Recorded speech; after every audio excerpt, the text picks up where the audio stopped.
வணக்கம் குழந்தைகளே. இன்றைக்கு நம்ம ஊருக்குள் ஒரு மந்திர காற்று பயணிக்க போகுது. அது ஒரு சாதாரண காற்று இல்ல, வாசனையோட செய்தியை கொண்டு செல்லும் ஒரு விசித்திரமான காற்று.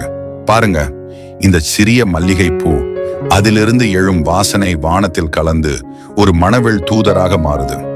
அந்த வாசனை காற்றில் தான் ஒரு மணமகள் பயணிக்கிறாள். மஞ்சள் ஒளியோட மென்மையான வாசனை மயிலா. அந்த மயிலா காற்றோட பறந்து நம்ம மூக்குக்குள் நுழைகிறாள். மூக்குக்குள் இருக்கு 2 சிறிய வாசனை வாசல்கள். அவைதான் மனம் சுவாசிக்கிற இடங்கள். அங்கேதான் நரம்பு செடிகள் மயிலாவை வரவேற்கின்றன. மயிலாவை வழிநடத்தி வாசனை நரம்புகள் அவளை மணக்குறியாக மாற்றி ஒரு ரகசிய பாதையை பின்பற்றி மூளையின் உள்ளே அனுப்புது. மயிலா பறந்து பறந்து ஒரு விசித்திரமான இடத்தை அடைகிறாள். மூளையின் நினைவு தோட்டம். அங்கே நிறைய நிழற்படங்கள், பழைய பாட்டி வீட்டு வாசல்கள், சின்ன வயசுல விளையாடிய தோட்டங்கள். மயிலா ஒரு நினைவு பூவை தொட்டவுடன் ஜாடையில் இருந்த வெண்மல்லிகை வாசனைதான் நமக்கு பழைய நினைவுகளை தூண்டும்.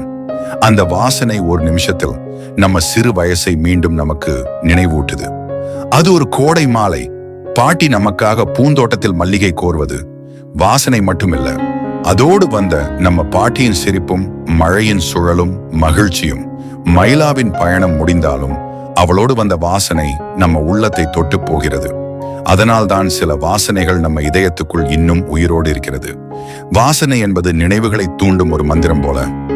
குழந்தைகளே, வாசனை என்பது வெறும் நாரும் காற்று இல்ல, அது நம்ம உணர்வுகளோடும் பழைய நினைவுகளோடும் நெருக்கமாக இணைந்திருக்கும் ஒரு சிறந்த வார்த்தையில்லாத கவிதை.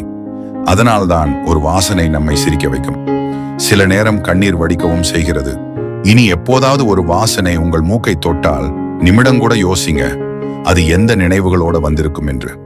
வாழ்த்துக்கள். வாசனையின் மந்திர பயணத்தில் சந்திக்கலாம்.